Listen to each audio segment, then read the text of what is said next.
Good morning. We call this second meeting of the House Standing Committee on Postsecondary Education to order. I'd like to ask everybody to please silence your cell phones. At this time, I'll ask Jay to call the roll, please. Representative Banta. Present. Representative Bratcher. Thank you. Representative Brown. Representative Decker. Present. Representative Doan. Representative Grossel. Representative Massaroni. Present. Representative McCool. Here. Representative Payne. Here. Representative Rourke. Here. Representative Stalker. Present. Representative Thompson. Here. Representative Truitt. Here. Representative Wilner. Vice Chair Baker. Here. Chair Tipton. Here. We do have a quorum. We're duly constituted to conduct business. Vice Chair Baker, you have any comments to start us off with? Or? I'm just glad it's above freezing today. Amen to that. All right. Anybody have any recognitions or introductions they want to make this morning? Okay. Just a few committee rules. If somebody wishes to sign up on a bill, their sign-up sheet is in the back by the podium. I will administer an oath to all of our guests and presenters, and there are no signs allowed in the committee rooms. The first bill that we have before us today is House Bill 266, Representative Peyton Griffey. Representative Griffey, will you come to the table with any guests you have? Please make sure those mics are turned on. The green light is on. The mic is pulled close to you. If you will pull the mic, introduce yourself for the record, and then I will administer the oath. Good morning, Chairman. I'm Peyton Griffey, House District 26, Bullitt and Hardin County. Good morning. I'm Dr. Kelly Ellis, a faculty member at Eastern Kentucky University. Thank you. Please raise your right hand. Do you swear or affirm the testimony you're about to give is the truth, the whole truth, and nothing but the truth, so help you God? I do. Representative Griffey, you and your guests, please proceed. Well, thank you, Chairman. It's certainly good to be with everybody this morning. Good to be, I haven't been in front of this committee before, so it's nice to see you all. I know you hear this all the time, but we've got a nice, simple bill here for you. We've got House Bill 266. And so what this does, and you all might remember the Kentucky Healthcare Workforce Investment Fund from a few years ago, which is a public-private partnership we set up for healthcare credentials, scholarships, and to improve our healthcare workforce. And all this bill does is we want to add audiology and speech path pathology. I've been practicing that for a while.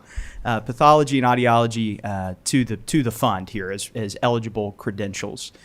So that's simply what the bill does, and I'm gonna have Dr. Ellis explain a little bit about what that means. She understands better than I do, so we'll turn it over to her. Yes, thank you for the opportunity to speak. Again, I'm a speech language pathologist. I'm a professor of speech language pathology at EKU. Speech language pathologists and audiologists are essential healthcare providers that do deliver medically necessary care in the realm of communication, cognition, swallowing, and hearing to individuals across the lifespan. Kentucky is facing shortages in both professions, and in fact, those shortages are most prevalent in our rural areas. So we believe that amending the statute to include speech language pathology and audiology would help recruitment. It would help kind of alleviate some of the shortages in terms of healthcare. Both speech language pathology and audiology require a master's or doctoral level education, clinical hours, as well as state and national licensure. So we feel like the professions are aligned with the intent of the statute in terms of the definition of a healthcare credential. Motion on the bill. We have a motion on the bill. Is there a second? We have a second by Representative Stalker. Does anybody have any questions or comments? Seeing none, Jay, please call the roll. Representative Baker. Yes. Representative Banta. Yes. Representative Bratcher. Representative Brown. Representative Decker. Yes. Representative Doan. Representative Grossel. Representative Massaroni. Representative McCool. Yes. Representative Payne, Yes. Representative Rourke, Yes. Representative Stalker, Yes. Representative Thompson, Yes. Representative Truitt, Yes. Representative Wilner, Yes. Chair Tipton. I'll explain my yes vote. I remember as a young boy, my mother would drive me to Nazareth College every Saturday morning for speech therapy. I still have a little trouble with that TH sound. Comes off as an F sometimes. But anyway, thank you all for that. Representative Griffey, House Bill 266 passes for favorable expression. Same shall pass on the House floor. Thank you all. Thank you, Chairman. Thank you, committee. Good to see you all today. The next bill on our agenda is House Bill 379, Representative Shane Baker. If he will go to the table and any guests that will be testifying along with him.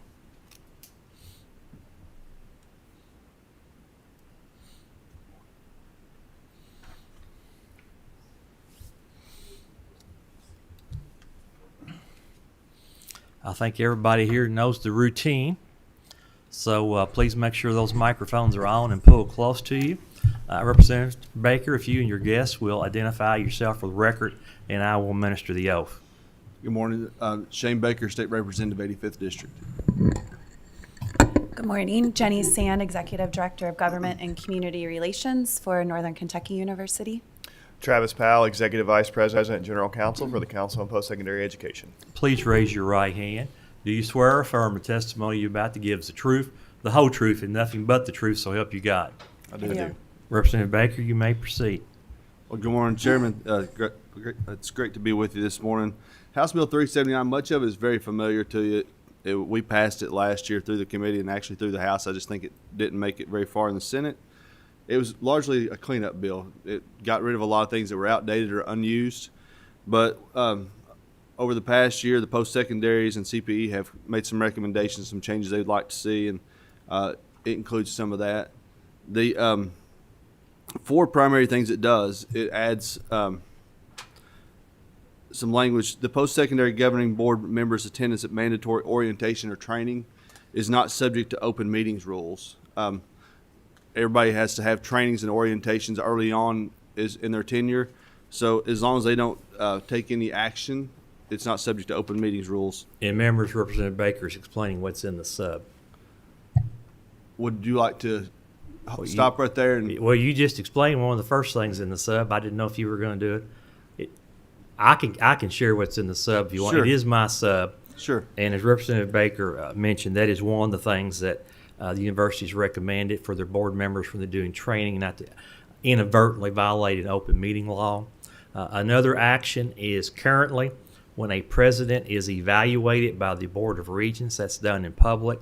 What they would like to do, and the language in the sub says that the preliminary evaluation of a president by board will be done in a closed session, and then the final evaluation will be done in a public meeting. And that is consistent with the way our school boards do with superintendents in the K-12 system. It also, we've got Northern Kentucky at the University at the table. There's a process right now for the Kentucky Center for Mathematics that I think it's every 5 years, something like that. Yes, sir. That CPE has to put out a process for any university who's interested in doing that, and then award who will host that. KCM, NKU has done that from the beginning, and nobody has ever expressed any interest. So this would make NKU as the location, the home of the Kentucky Center for Mathematics. There is also language in the bill that's been added that deals with collections of enrollment-related debt from students. And this was language that the A&R staff helped put together.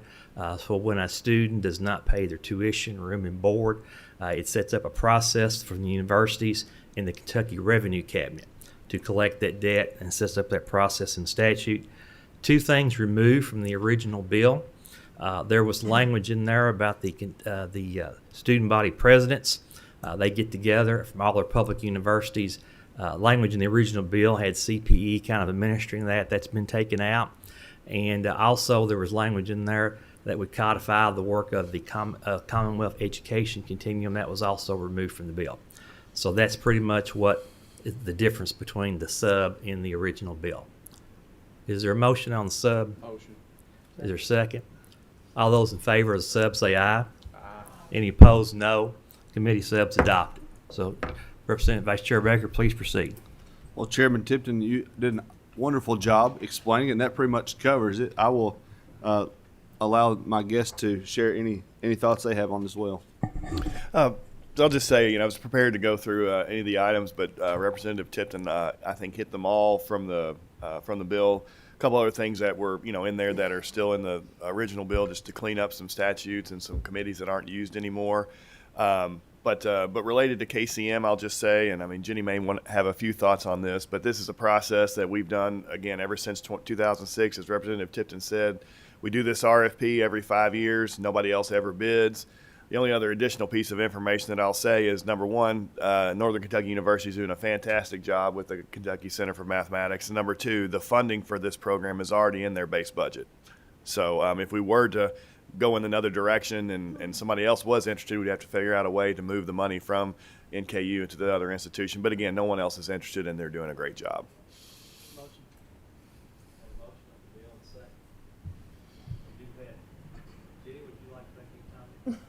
No, I just thank you all for being here, and we appreciate your support. We're very happy to house the KCM and the Department of Revenue. I know we've spoken to multiple folks about that. It is a great service to all of the universities. Okay, we have a question from Representative Wilner.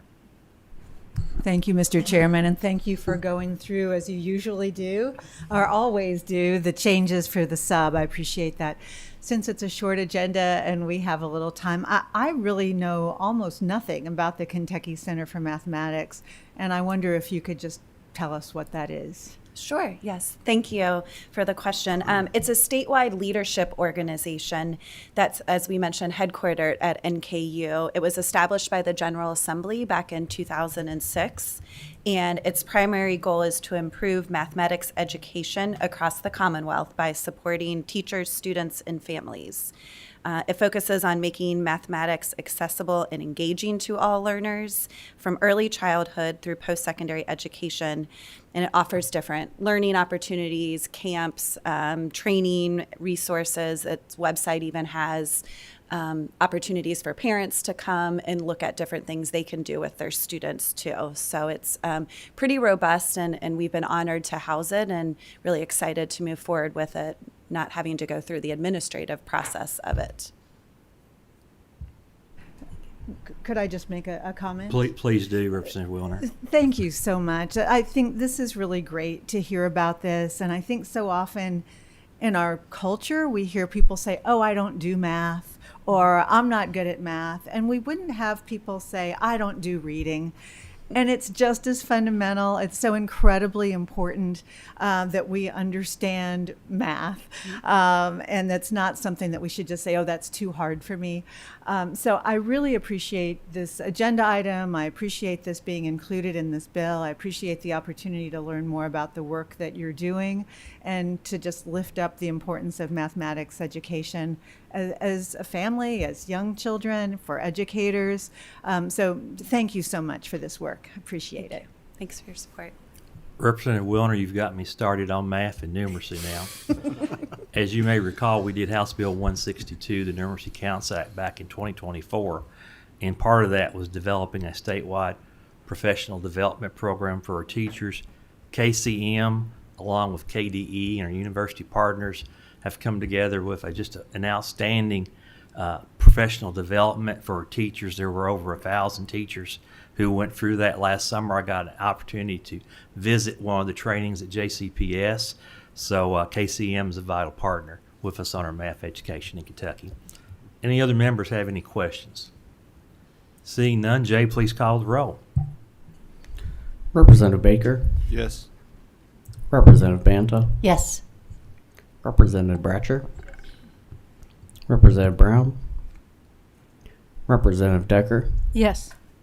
Representative Doan, Yes. Representative Grossel, Representative Massaroni, Representative McCool, Yes.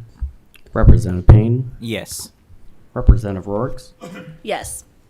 Representative Stalker, Yes. Representative Thompson, Yes.